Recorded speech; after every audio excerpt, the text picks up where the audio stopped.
ওঙ্কার বাংলায় সঙ্গে রয়েছে আমি শিল্পা। এই মুহূর্তের খবর আপনাদের জানাতে চাইছি। দুর্নীতির অভিযোগে তৃণমূলের যুব কংগ্রেসের নেতা ও বিধাননগর পুরসভার মেয়র পরিষদ সদস্য দেবরাজ চক্রবর্তীকে গ্রেফতার করা হয়েছে। তিনি রাজারহাট গোপালপুরের প্রাক্তন তৃণমূল বিধায়ক ও জনপ্রিয় সঙ্গীত শিল্পী অদিতি মুন্সির স্বামী। আগে নিয়োগ দুর্নীতি ও তোলাবাজির মতো একাধিক মামলায় তার নাম উঠে এসেছে একাধিকবার। এবার সোজাসুজি গ্রেফতার।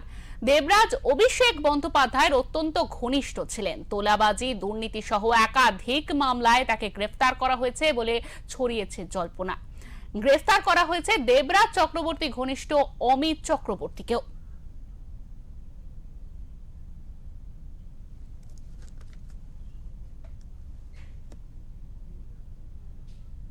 আপনাদের আরো একবার জানিয়ে রাখি, ইতিমধ্যে গ্রেফতার হয়েছে দুর্নীতির অভিযোগে তৃণমূলের যুব কংগ্রেসের নেতা ও বিধাননগর পুরসভার মেয়র পরিষদ সদস্য দেবরাজ চক্রবর্তী এবং তিনি রাজারহাট গোপালপুরের প্রাক্তন তৃণমূল বিধায়ক ও জনপ্রিয় সঙ্গীত শিল্পী অদিতি মুন্সির স্বামী।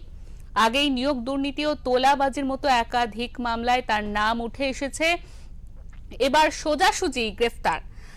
দেবরাজ অভিষেক বন্দ্যোপাধ্যায়ের অত্যন্ত ঘনিষ্ঠ ছিলেন বলে জানা গিয়েছে এবং তোলাবাজি, দুর্নীতি সহ একাধিক মামলায় তাকে গ্রেফতার করা হয়েছে বলে জল্পনা ছড়িয়েছে। গ্রেফতার করা হয়েছে দেবরাজ চক্রবর্তী ঘনিষ্ঠ অমিত চক্রবর্তীকেও।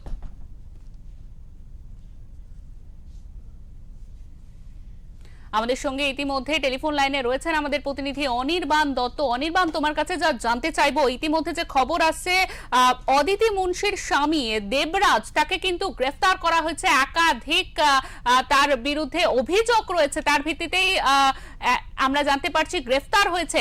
আর কি কি তার বিরুদ্ধে অভিযোগ রয়েছে এবং এখন কি পরিস্থিতি, আমরা সবটাই জানতে চাইবো তোমার কাছে। একদম দেখো শিল্পা, এটা একটা রাজারহাটবাসীর কাছে একটা বড় খবর। তৃণমূলের প্রাক্তন বিধায়ক অদিতি মুন্সির স্বামী, প্রভাবশালী স্বামী বলা যায়, দেবরাজ চক্রবর্তীকে ঘিরে এখনই গ্রেফতারি জল্পনা এখন তুঙ্গে। সূত্রের দাবি মঙ্গলবার রাতে তাকে আটক করে জিজ্ঞাসাবাদ শুরু হয়েছে, যদিও এখনো পর্যন্ত রাজ্য পুলিশ বা কলকাতা পুলিশের তরফে কোনো সরকারি বিবৃতি সামনে আসে। তবে কেউ দাবি করছেন তদন্তে এনফোর্সমেন্ট ডিরেক্টর, আবার কারোর মধ্যে জিজ্ঞাসাবাদ চলছে ভবানী ভবনে। শিল্পা, একদমই অনির্বাণ, তোমার কাছে আবারও পরে আসবো। আপাতত তোমাকে অনেক ধন্যবাদ। আমাদের সঙ্গে ছিলেন আমাদের প্রতিনিধি অনির্বাণ দত্ত। তিনি জানাচ্ছিলেন যে ইতিমধ্যে গ্রেফতার করা হয়েছে দেবরাজকে এবং তাকে ইতিমধ্যে তাকে জেরা করা হয়েছে এবং আগামীতে তাকে কোর্টে তোলা হবে এমনটাই জানা যাচ্ছে।